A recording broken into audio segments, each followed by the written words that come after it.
सोचो अगर कल सुबह फ़ोन खोलते हो और गूगल का एक भी ऐप काम नहीं करता, ना यूट्यूब, ना जीमेल, ना गूगल सर्च, जिंदगी रुक जाएगी, राइट? पर अगर मैं कहूँ, इंडिया के कुछ ऐसे स्टार्टअप हैं जो इस डिजिटल डिपेंडेंसी को तोड़ रहे हैं और गूगल जैसी कंपनी को सीधा कंपटीशन दे रहे हैं। हाँ, सही सुना तुमने। इंडिया के नए स्टार्टअप गूगल को चैलेंज कर रहे हैं और ये सिर्फ बिजनेस फाइट नहीं, यह एक डिजिटल इंडिपेंडेंस मूवमेंट है। तो चलो आज हम मिलते हैं उन 5 इंडियन टेक हीरोज से जो साइलेंटली बना रहे हैं नया डिजिटल भारत। रेडी? सबसे पहला स्टार्टअप है जोहो, चेन्नई से निकला हुआ ग्लोबल टेक ब्रांड। जब दुनिया गूगल वर्क स्पेस पे चलती है, जोहो के पास ऑलरेडी 55 प्लस बिजनेस ऐप्स हैं। ईमेल से लेकर सीआरएम तक सब कुछ एक प्लेटफॉर्म पे। और सबसे बड़ी बात, डाटा इंडिया में स्टोर होता है, किसी फॉरेन सर्वर पर नहीं। मतलब प्राइवेसी भी, प्रोडक्टिविटी भी। ये वही कंपनी है जो सिलिकॉन वाले में इंडियाज क्विक गेंट कहा जाता है। बाय द वे, तुम लोगों ने नोटिस किया है, हर बार जब कोई देसी ऐप का नाम सुनते हैं तो कुछ लोग तुरंत बोलते हैं, अरे ये गूगल जैसा नहीं है। भाई, अगर हर चीज़ गूगल जैसी होती तो इंडिया कभी नए आइडियाज़ पे काम ही नहीं करता। दूसरा स्टार्टअप सर्वम.ai, जिसे हम भारत जीपीटी भी कह सकते हैं। ये कंपनी बना रही है India's first multilingual AI model जो हिंदी, तमिल, बंगाली और मराठी जैसे लैंग्वेज में बात करेगा।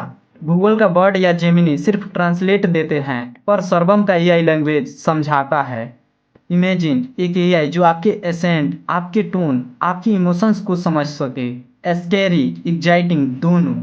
और गेस करो इस प्रोजेक्ट में कौन इन्वेस्ट कर रहा है? इन्फोसिस के को फाउंडर नारायण मूर्ति के बेटे रोहन मूर्ति। मतलब ये सिर्फ स्टार्टअप नहीं, India's answer to Google's brain power है। तीसरा नाम को ऐप।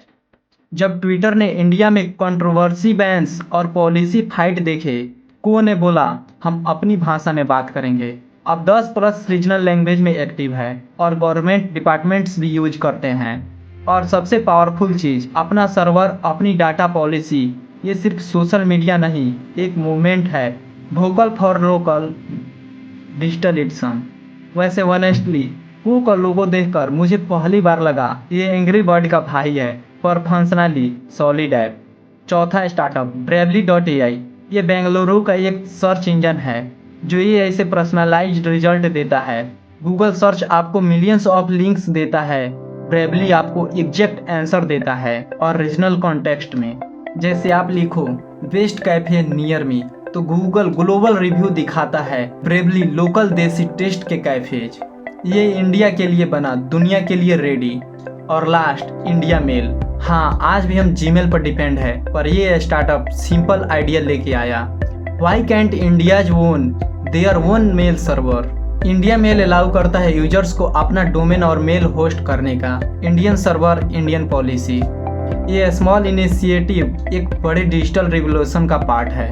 ये सब स्टार्टअप कॉमन मिशन पे काम कर रहे हैं कि भारत सिर्फ यूजर नेशन नहीं, एक क्रिएटर नेशन बने। ये लोग सिर्फ कोडिंग नहीं कर रहे हैं, वो अपनी जनरेशन के लिए डिजिटल आज़ादी लिख रहे हैं। अब सवाल ये है, हम सपोर्ट करेंगे या हमेशा गूगल पे डिपेंड रहेंगे? क्योंकि अगर आज हम अपनी टेक्नोलॉजी पे ट्रस्ट नहीं करेंगे तो कल अपना डाटा, अपनी आइडेंटिटी, सब कुछ हम हाथ से कमा देंगे। Scared don't be. ये वार कीबोर्ड से लड़ी जा रही है और इस बार भारत के पास भी सोल्जर हैं। अगर तुम्हें ये वीडियो पसंद आया तो अभी नेक्स्ट वीडियो देखो, जोहो पर कैसे शिफ्ट करें। स्टेप बाय स्टेप गाइड है जहां मैं तुम्हें प्रैक्टिकली दिखाता हूं कि गूगल का अल्टरनेटिव कैसे यूज कर सकते हो। क्लिक करो एंड स्क्रीन पे और एक स्टेप बढ़ो डिजिटल इंडियन रिवॉल्यूशन के तरफ।